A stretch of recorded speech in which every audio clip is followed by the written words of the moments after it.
Oi, turma! Aqui é a professora Virgínia, professora de artes, e vocês vamos começar mais uma aula, tá bom? Mas antes de começar, eu gostaria que vocês ficassem por dentro do que se estuda na disciplina de artes, ok? Bom, nós vamos ter 4 linguagens, pode-se assim dizer, na arte, tá? Temos as artes visuais, a dança, o teatro e a música, ok? Nesse capítulo, nós estamos estudando artes visuais. É por isso que nós vamos ter muita imagem e também muita história para nos ajudar a compreender essa linguagem artística. Ok?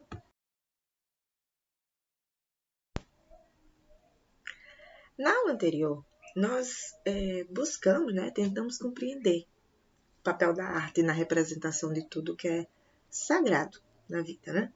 Mas por quê? Pela força que a arte tem em mexer com os sentimentos das pessoas, né? Então, tudo que é voltado, né, para a religiosidade, né, seja ela qual for a religião, eles têm na arte um grande instrumento para a divulgação da sua fé, no que eles acreditam, seja qual for a religião, tá bom? Lembrando disso.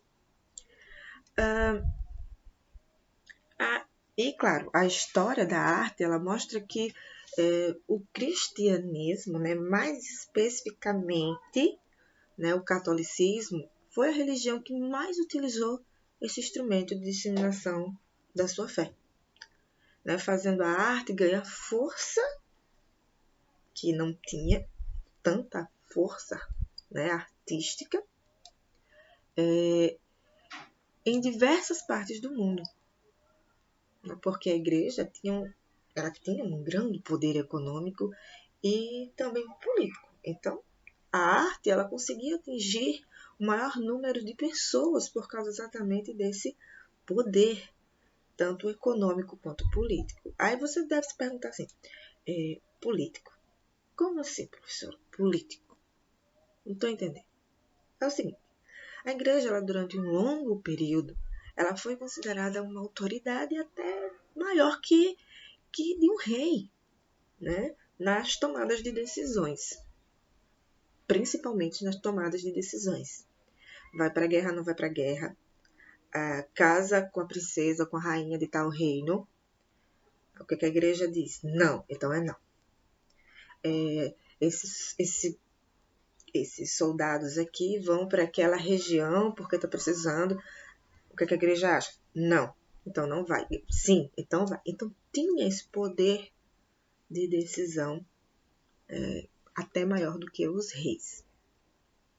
Só que com o passar, né, do tempo, esse poder foi se nivelando, ele foi se igualando até chegar aos dias de hoje, né, onde a igreja ela toma seu lugar, não mais em reinos, mas nas democracias, né, como uma frente religiosa que tem seus direitos, tá? E os seus deveres sociais, tá bom? Que é a igreja que nós conhecemos hoje, tá bom? Então, é isso. Essa é a nossa introdução na aula.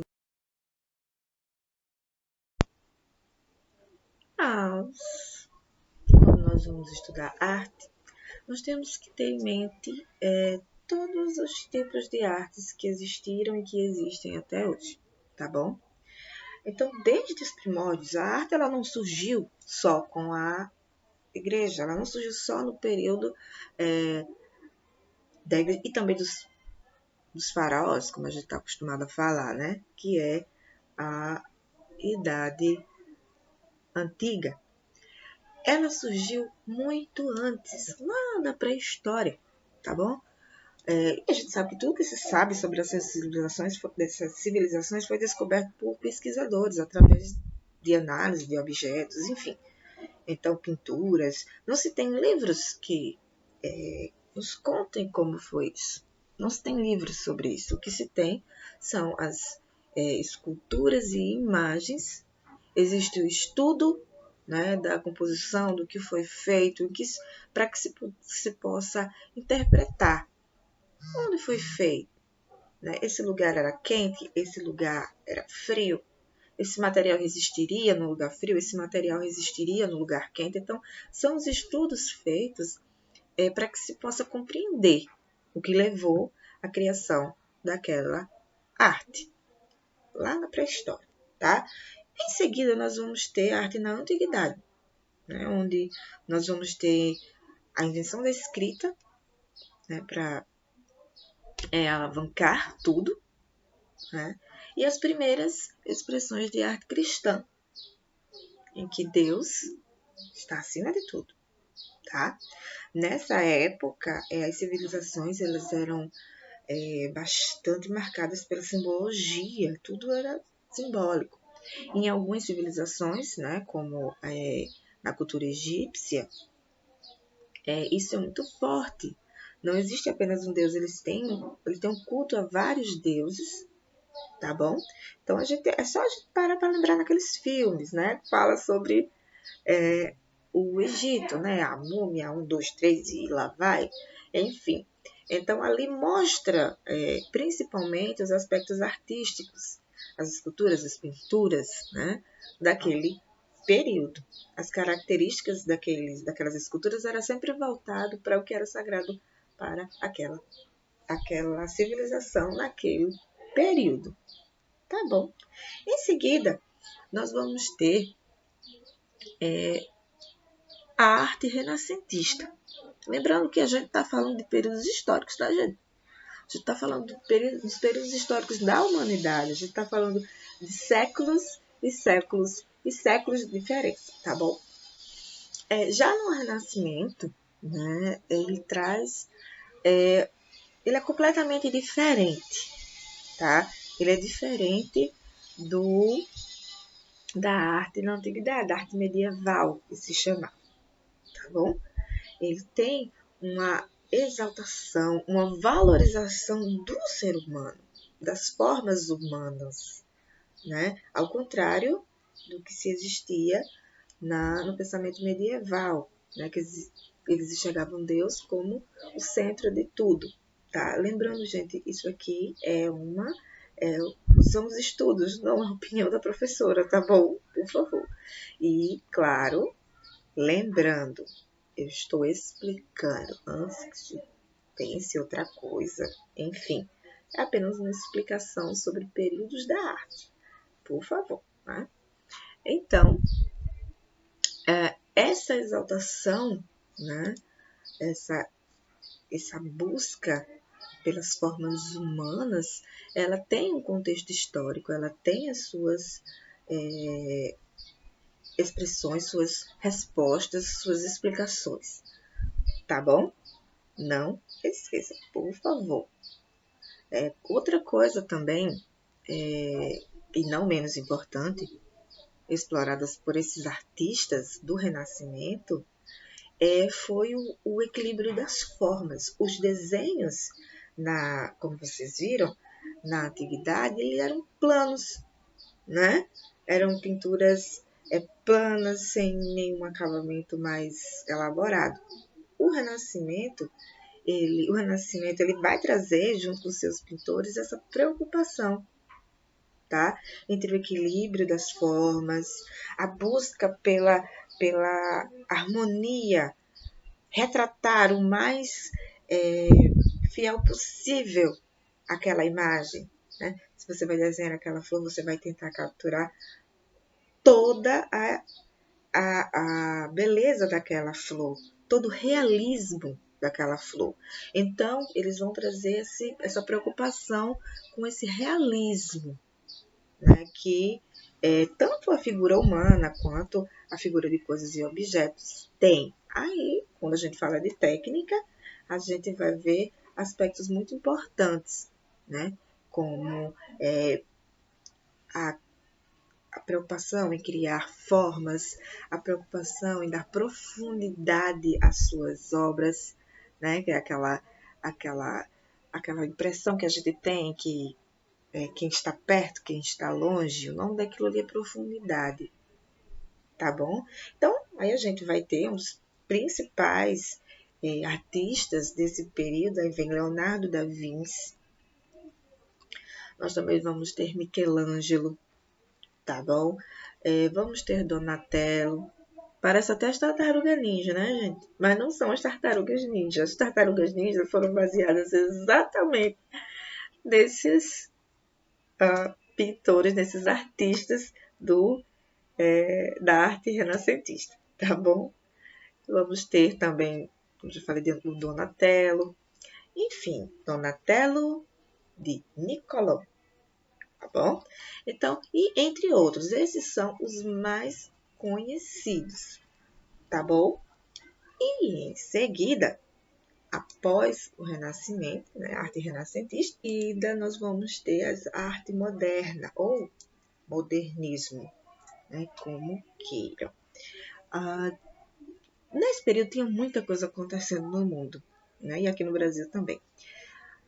Vem a invenção da fotografia, do cinema, a Revolução Industrial, Segunda Guerra Mundial, tudo isso acontecendo, eis que surge a arte moderna. O mundo estava um verdadeiro caldeirão de coisas acontecendo, muita coisa nova surgindo, então percebeu-se que não havia mais espaço para aquela arte bonitinha, aquela arte do Renascimento, aquela coisa toda organizadinha, né? Que surge a fotografia. Então a fotografia já retrata a vida como ela é. Claro que na época era preto e branco, lógico. Então daí surge pintores que percebem que a arte ela tem o seu diferencial e ela não pode ser trocada por uma simples fotografia, que na época não tinha nada de simples, né, gente? Então eles percebem que eles têm que aprofundar mais os seus conhecimentos e eles têm que buscar a criatividade verdadeira, a criatividade que não se aprende nas escolas, a criatividade que nasce com você. E uma das características dessa arte, esse modernismo, é a rejeição a tudo que era ensinado nas universidades sobre arte. Existia, sim, uma busca pelo conhecimento, mas eles não iriam mais reproduzir aquilo ali, porque seria só reprodução por reprodução. Eles queriam interpretar a arte da maneira deles. Informalidade, era tudo muito informal. Em qualquer lugar você poderia pintar, que antes era só para grandes artistas que tivessem bastante grana, né? Liberdade de expressão. Eu poderia me expressar, eu poderia pintar da maneira que eu quisesse, de acordo com as minhas emoções.